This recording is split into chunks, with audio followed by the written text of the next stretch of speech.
CP smart classes में एक बार फिर से आप सभी लोगों का बहुत बहुत स्वागत है। आज के इस वीडियो में हम लोग इकोनॉमी का करंट अफेयर्स देखेंगे। इससे पहले हम इकोनॉमी के 2 वीडियो डिस्कस कर चुके हैं जो हमने ब्लॉक एजुकेशन ऑफिसर के लिए किए थे। मेरे 2 वीडियो आए थे जिसमें एक 10 मिनट का था और एक 6-6.5 मिनट का था। उन 2 वीडियो से और बीईओ के पेपर में लगभग 3 सवाल आए थे और तो आप वो वीडियो जाके देख सकते हैं। इसीलिए यहाँ पे ये सवाल जो हैं 36 नंबर से क्वेश्चन नंबर से शुरू हैं, क्योंकि 35 हम उन वीडियो में डिस्कस कर चुके हैं। तो आप पुराने वीडियो जाके वहाँ देख सकते हैं। और इकोनॉमी के जो मैं एमसीक्यू बना रही हूँ बहुत इंपॉर्टेंट है। यहाँ से सवाल आते हैं जो मोस्ट इंपॉर्टेंट हैं, पेपर में आते हैं, आ सकते हैं, उसी के अकॉर्डिंग मैंने ये सारे सवाल बनाए हैं पुराने पेपर्स को देख के। तो पूरी उम्मीद है कि जो आर का पेपर है उसमें यहाँ से सवाल पक्का आए। तो आज का वीडियो शुरू करते हैं। तो आज का पहला प्रश्न है, रिजर्व बैंक ने 26 जुलाई 2020 को किस देश के साथ 400 मिलियन डॉलर का करेंसी स्वैप एग्रीमेंट किया था? तो किस देश के साथ भारत ने 26 जुलाई 2020 को करेंसी स्वैप एग्रीमेंट किया है? तो वो था श्रीलंका। तो ऑप्शन बी इसका राइट आंसर है। अब यहाँ पे सवाल ऐसे भी बन सकता है कि वो आपको ये पूछ दे कि 26 जुलाई 2020 को भारत ने श्रीलंका के साथ जो 400 बिलियन डॉलर का करेंसी स्वैप एग्रीमेंट किया है, तो वो एकमात्र ऐसा देश है एशिया में जिसके साथ भारत ने करेंसी स्वैप एग्रीमेंट किया है। इस तरह के कथन बना के पूछ सकता है, तो वो कथन गलत होगा, क्योंकि इससे पहले जापान के साथ भी हम करेंसी स्वैप एग्रीमेंट कर चुके हैं, वो भी एशिया महाद्वीप में ही आता है। तो इस तरह से ये सवाल गलत हो जाएगा। तो इस तरीके से भी यहाँ पे सवाल आ सकता है। अगला प्रश्न देखते हैं, वर्ष 2020-21 में रबी विपणन मौसम में 127 लाख मीट्रिक टन गेहूं खरीद कर देश में सर्वाधिक गेहूं खरीद करने वाला राज्य बन गया है। तो यहाँ पे जो सवाल है आपका है कि जो एफसीआई जो अनाज खरीदती है, तो जो टोटल पूल है उसमें किस स्टेट का जो गेहूं खरीद में जो योगदान है वो ज़्यादा है इस बार 2020-21 में? तो वो है आपका मध्य प्रदेश का। तो ऑप्शन ए इसका राइट आंसर है। ये बहुत इंपॉर्टेंट है, मोस्ट इंपॉर्टेंट सवाल है, क्योंकि ये चेंज हुआ है। पिछले साल दूसरा था, इस बार दूसरा हुआ है, तो इसलिए यहाँ से सवाल बन सकता है। और सबको लगेगा कि पंजाब या यूपी हरियाणा में से कोई होगा, लेकिन नहीं, मध्य प्रदेश इस चीज़ में इस बार आगे हुआ है। अगला प्रश्न देखते हैं, विश्व बैंक द्वारा जारी हाल ही में एक रिपोर्ट के अनुसार विदेशों से संप्रेषित धन प्राप्तियों के मामले में वर्ष 2019 के बीच में कौन सा देश अग्रणी रहा? तो जो रेमिटांस होते हैं, यानी जो हमारे देश के एनआरआई, जो देश के लोग जो अन्य देशों में प्रवास करते हैं, तो वो पैसा अपने घर वालों को भेजते हैं। तो उसके अनुसार हर देश की एक रिपोर्ट जारी की जाती है वर्ल्ड बैंक के द्वारा, किस देश के लोग अपने खुद के देश में कितना पैसा बाहर से भेजते हैं। तो उस तरह की ये रिपोर्ट है, वर्ल्ड बैंक द्वारा ये जारी की जाती है। तो किस देश को संप्रेषित धन सर्वाधिक था 2019 की रिपोर्ट में?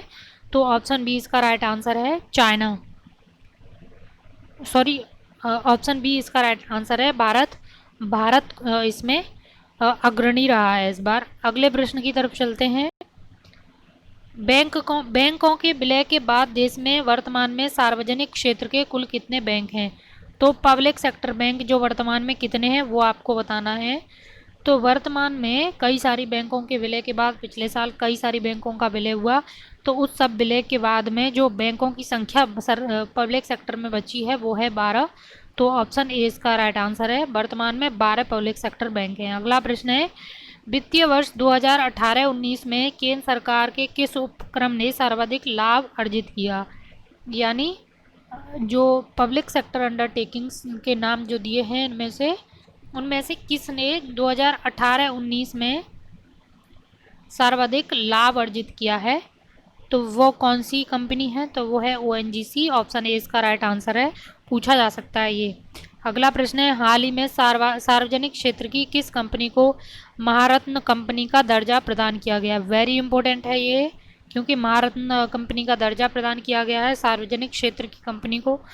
तो मतलब आपको इसका पता होना चाहिए, मोस्ट इम्पोर्टेंट ये सवाल बन सकता है, पूछा जा सकता है। ये भी पूछा जा सकता है कितनी कंपनियां महारत्न हैं भारत में, तो वो भी आप गूगल पर सर्च जरूर करें। तो जो HAL है, हिंदुस्तान एरोनॉटिक्स लिमिटेड, इसको महारत्न कंपनी का दर्जा इस बार प्रदान किया गया है। अगले प्रश्न की तरफ चलते हैं, हाल ही में अंकटाड द्वारा जारी विश्व निवेश रिपोर्ट 2020 में एफडीआई अंतर प्रभाव वाले देश में अंतर प्रवाह होगा यहाँ। अंतर प्रवाह वाले देश में कौन सा स्थान रहा पहले नंबर पर? तो जो एफडीआई आना आता है किसी देश में, उसमें सर्वाधिक एफडीआई प्राप्त करने वाला कौन सा देश रहा, वो आपको यहाँ पे बताना है।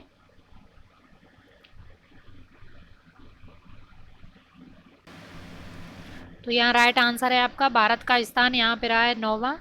तो भारत की रैंकिंग है जो अंकडाट द्वारा जारी होती है, विश्व निवेश रैंकिंग वर्ल्ड इन्वेस्टमेंट रिपोर्ट जो 2020 जारी की गई, तो 9वां स्थान भारत को मिला है इसमें।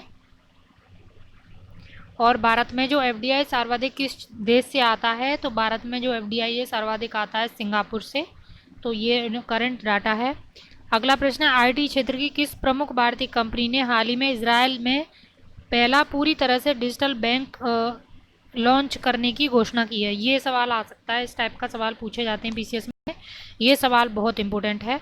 तो जो इजराइल में पहले अपनी तरह का पहला डिजिटल बैंक, जिस भारत की जो सॉफ्टवेयर कंपनी है उनमें से किसने शुरू किया है, तो देखिए ये है टीसीएस। तो ऑप्शन ए इसका राइट आंसर है, टीसीएस के द्वारा किया गया। टाटा कंसल्टेंसी सर्विस जो है उसके द्वारा ये शुरू किया गया इजराइल में। अगला प्रश्न देखते हैं, मई 2020 में आरबीआई द्वारा रेपो दर कितना कर दिया गया था? 2020 में जो रेपो दर है आरबीआई द्वारा वो कितना किया गया, वो आपको बताना है। ये बहुत इंपॉर्टेंट है, इसके पूछने की संभावना है। तो ये कितना किया गया था आरबीआई द्वारा? तो राइट आंसर है 4%। ऑप्शन ए इसका राइट आंसर है 4%।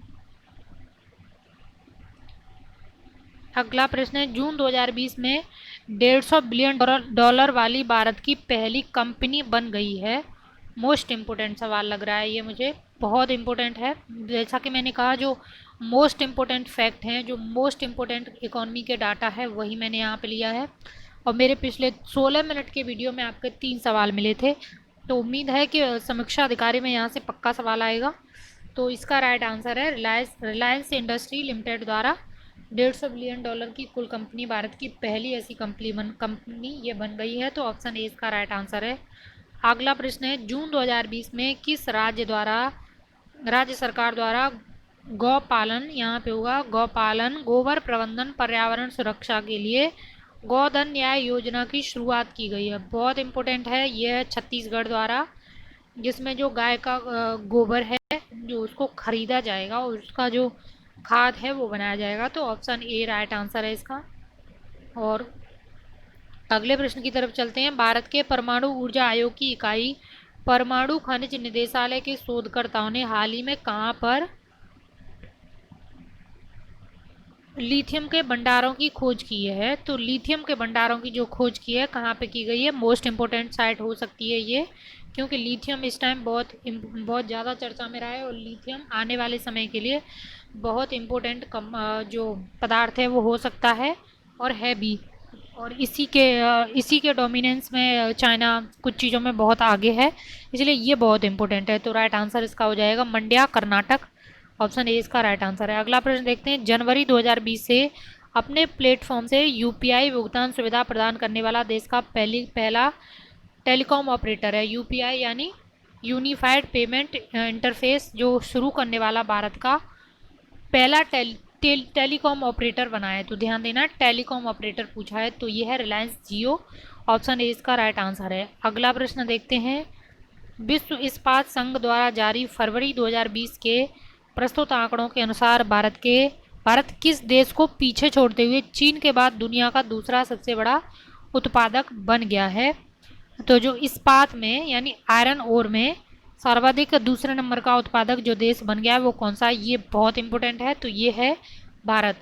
पहले जापान था दूसरे नंबर पर, अब जापान को पीछे छोड़ दिया है इंडिया ने।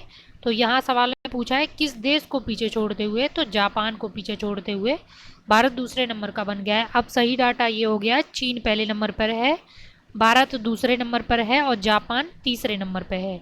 तो ये सही डाटा है 2020 का। तो इस तरह ये बहुत इंपॉर्टेंट सवाल है ये। अगला प्रश्न है, बजट 2020-21 में वर्ष 2024 तक देश में कितने नई हवाई अड्डों के निर्माण का प्रस्ताव है? तो ये है 100 नए हवाई अड्डों का प्रस्ताव है।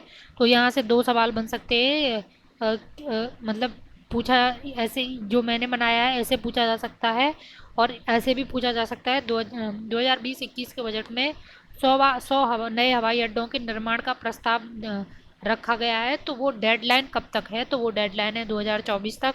और जो सवाल मैंने बनाया है उस टाइप से भी पूछा जा सकता है कि कितने हवाई अड्डों का निर्माण करना है, तो 100 का करना है। तो इस तरह से सवाल बन सकता है। तो आज के इकोनॉमी के करंट अफेयर्स डाटा में इतना ही। तो अगर और मोस्ट इम्पोर्टेंट डाटा जो मैं कलेक्ट कर रही हूँ उसके अनुसार मैं आपके लिए और वीडियो बनाऊंगी, आप वीडियो को ज़रूर देखें, बहुत इंपॉर्टेंट है। और मैं बाद में इस जितने भी मेरे अब तक के वीडियो हैं सबका एक वीडियो में पूरा एक साथ बना दूंगी ताकि आप रिवीजन कर सकें जल्दी से जल्दी। तो आप इस चीज़ को ज़रूर देखना, बहुत इम्पोर्टेंट डाटा मैंने इसमें लिया है, यहाँ सवाल आपका आना ही आना है। तो अगले वीडियो में आपसे फिर मिलते हैं। Thank you.